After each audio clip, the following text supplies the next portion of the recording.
Hi there, folks. Welcome to our Vegas Nation Stadium show, where we provide inside analysis and all up-to-date information on what is happening with, yes, Allegiant Stadium, set to open here in 2020. I'm Ed Graney, sports columnist for the Las Vegas Review-Journal. I'm joined again by our man on all things stadium, Rick Velotta. How are you, my friend? I'm doing great. Good. I cannot drive past this stadium without seeing at least what my eyes believe is major completion of work. As we sit here in October, late October of 19, headed towards Halloween, where do you think they are percentage-wise done with this structure? Oh, they're well towards 50, 60% at this point in time. And the fact is that when you drive past it, you see a lot of changes, but what you really see changes is inside. When you go inside there, you can't believe some of the things that you're seeing. They were working on some of the luxury boxes. They have all the concession stands on one level done. It's really incredible. And one of the things that a lot of people have seen looking at it from the outside is the glass, and that's getting to be more and more impressive every day, and there's some really cool things about that we can talk about. So they're working on the part of the luxury boxes where you and I will never be, but the concession stands where we might be. So we're one of two, 50%. They're going to start soon, because every time, Vegas, all you hear about is it's going to be on time because you can work 24 hours because of the weather. The weather cooperates. They're going to go full 24-hour cruise here in a couple weeks. Why now? How long does it last? And what about the stadium now needs a 24-hour cruise? Well, as we've talked about, they're lifting the cable net that will support the roof structure. And once they get that far enough off the ground, they can do some work underneath, but they'll need a little bit of clearance. So they bring in these large cranes that can work on the floor. And basically what they're going to be doing is finishing off some of that lower bowl seating area. So you'll see some of these workers coming in 24/7 because obviously they're going to be lifting the cable net during the daytime hours, but overnight they can do a lot of work inside on the ground. So you're working underneath that roof. You're working underneath the roof. I hope the cable holds. It is. It's secure. I hope the cable holds. You were able to take a tour of the stadium. You've taken many, but you took one this week. You talked to COO Don Webb, in charge of building the stadium, specifically about a few things. One, the cable net roof system. Had a lot of good things to say. Before we get to Rick's thoughts on it, let's go to that interview. This is Rick Velotta with Don Webb on the roof.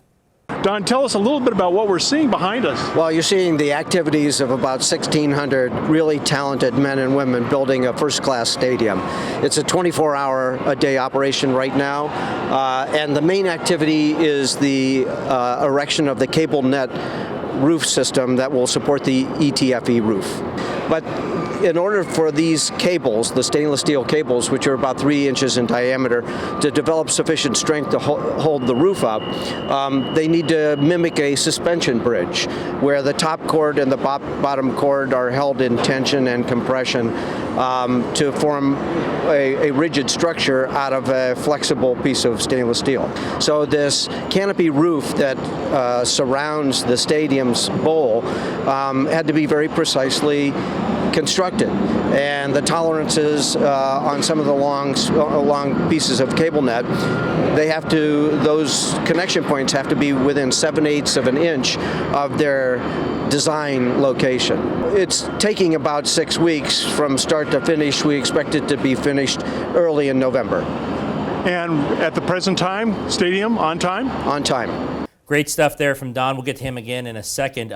I saw there a quick glance of what I appeared to be a press box. Now, I fly a lot, so I'm actually glad I'm used to 35,000 feet above, because that might just be about where we're at with the press box there. I think it was the West End. How did that look for us, Rick? Well, we actually didn't get to go up inside the press box, but you could see it from down at the one of the main levels of the stadium, and it is way up high. So bring your Bring the binoculars. Yeah, bring your gear. It was wonderful because Cassie Soto, who does a great job videotaping for us, was there with you. And she said, Ed, I'm going to show you the press box. And I think the camera went like this. It was here, and then it was like there. So I said, oh, there it is up there. That'll be fun. The other thing that I thought was really interesting on your tour, because a lot of people might not know about this, they've seen renderings of the stadium, are the lanai doors of the stadium as it opens up into the strip. Hold a second on your thought there, because you also talked to Don Webb about the lanai doors. Let's hear what he has to say.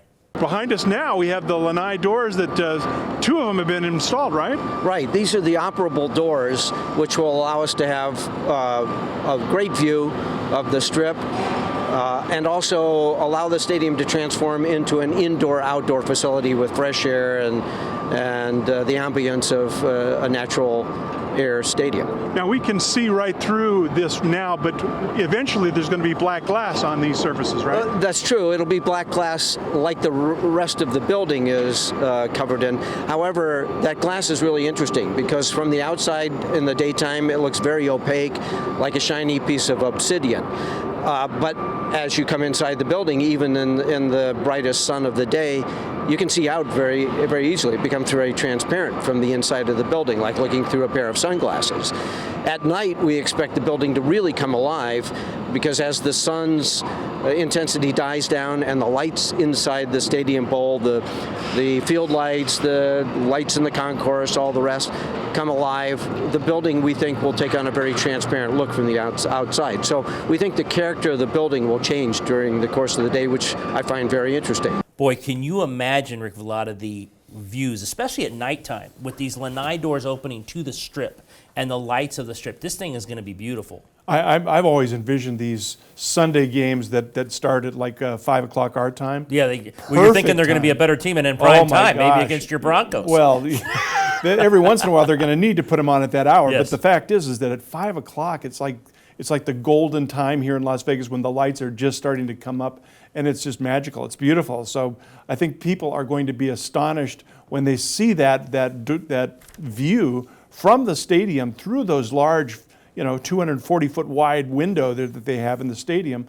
It's going to be something spectacular. Is this, I think this is where the lanai doors, is this where the Al Davis Eternal Flame is going to be? It is. Okay. It's right into that general vicinity of the stadium. And that's also under work right now. They have the Eternal Flame that memorializes Al Davis as the former owner of the Raiders. So it's something that it's a tribute that they're paying to him, and there's going to be an Eternal Flame at the headquarters as well. Down in Henderson. Right. Our colleague Mick Akers here at the Review Journal had some really interesting stories this past several days about the stadium. One dealt with PSLs. Here we go. I have a great story for you. When we were in Green Bay last week, we did a story in Lambeau Field, Heidi Fang and I. And some of the people we met were Raider fans in the Hall of Fame there in Green Bay. And he had bought 4 tickets to the stadium, 4 season tickets for the Raiders. And he brought out his phone. He showed, I'm going to prove it to you. And he showed me the receipt. And needless to say, I said I should have been a truck driver because that's what he did. I go, you're doing well for yourself, my friend. Those were big numbers. But these deadlines are now coming up, right? So if you bought seats, you're probably getting a reminder in the mail. Tell us about where the PSLs are. One of the things I think it's really even amazed the Raiders is how well these things have sold. They were looking at probably continuing their sales on into early next year in the initial game plan that they had established. But now these things are almost sold out. So you've got Thanksgiving is going to be like the cutoff date. And as you pointed out, that's when we're going to start to see, people are going to start to see bills in the mail and reminders that it's time to start paying up. That's amazing. But they will have, most of them are on installment plans, so they are able to pay part of it now and part of it a little bit later before the season starts. Now, the Raiders, we know, and with their fans, tailgating is a huge deal. It's also a huge deal of where these lots are going to be. Mick also wrote about the purchase of a 17-acre lot about a mile away from the stadium. Can you update us on kind of the Raiders' diligently to address parking around this structure, where they are with these lots? And I get asked all the time by Raiders fans when we're on the road, the one thing they want to ask, including these gentlemen we met in Lambeau, was what about tailgating? What about parking? What about tailgating? It's very important to them. It's very important to all NFL fans. I think specifically to the Raiders because it's such a huge, huge presence on their game days. So what does this 17-acre lot have to do with that, if it has anything to do with it, and where they are with the lots that are going to hold the tailgates? Well, they have a number of different lots, and this is not any different than a lot of NFL stadiums around the country, as you've probably seen. Mm-hmm. I was actually astonished at how few on-site parking sites are at Minnesota U.S. Bank Stadium. Yes. There's less than 200 places on site. Well, here they have 1,600, but that's probably going to be for the people who work there. So where does everybody park? They've got a network of parking lots that they've either acquired or are leasing around the vicinity of the stadium. Very short shuttle bus ride to the stadium to get there. Now, they haven't spelled out the exact specifics of how they're going to set up tailgating. I understand that a plan is in the works, and it'll probably be announced within a few weeks, few months. You're right, tailgating is extremely important to the Raiders. They haven't forgotten about that. Right. They just haven't gotten to. Well, their fans will explaining it remind enough. them if they forget about it. Of course they will. Also, signage is a big deal at any stadium, specifically the sponsorships, the signage, people who pay you money to put up their company and their messages. The Raiders apparently want waivers approved. Clark County is delaying this. What is this about in terms of the signage within the stadium? And one, why do they need waivers? And two, why is Clark County kind of pausing? Well, the delay actually is coming from a higher level of government, the federal government, the Federal Aviation Administration. Everything gets funneled through from the FAA through the county. So a lot of these county meetings, they say, well, they're delaying having a discussion about this only because the FAA has not weighed in on the signage. And what the issue is there is that whenever a building of any kind is close to an approach pattern for a runway, they want to check it out just to see what kind of distractions there are, whether there are laser lights involved, Right. which is, For pilots. It would be problematic for anybody. Could this who's be the flying. video screen as well? Will they look at that? Well, they'll look at all of that. So Okay. they want to see what the signs look like, how big they're going to be, when they're going to be, illuminated, all those types of things, and then put a report together that they would funnel through the county, and presumably what we'll see is that the FAA will sign off on it, and then they'll just go forward, and then the county can sign off on it. Finally, good news for Allegiant Stadium. So you put your name on a stadium, and all of a sudden you make a ton of money. Talk to us about Allegiant with the is it the first quarter right now? Yeah, Or where the are we? third quarter. The third quarter. It's the third quarter earnings. Now I think this is the first report though on their earnings since it was announced that the stadium would be named Allegiant Stadium. I don't know if it's a coincidence. You know that, and you can tell me if that. But they seem to be doing pretty well right now. I don't know that there's any real connection between how well their earnings performance was in this quarter. But the fact is that it did happen. It's like 3 times as much as they normally collect in their net income, which is pretty astonishing for any company to be able to do that. Now, is there any kind of a tie-in to the naming rights? No, probably not. But the fact is that this shows us that the Raiders have a very healthy partner in Allegiant Air to be able to keep up with some of these naming rights funds that they're going to have to be paying to put their name on that stadium. Rick, as usual, awesome stuff. We appreciate it. We'll see you again soon, and I know we're going to follow all your coverage of the stadium daily in the Review Journal. Well, there you have it. We hope you enjoyed the show, and remember all your stadium and Raiders news. Go to reviewjournal.com daily and download our Vegas Nation app while checking back here all the time for all our shows at Vegas Nation, where we continue to bring you stadium shows as the project is built before our very own eyes.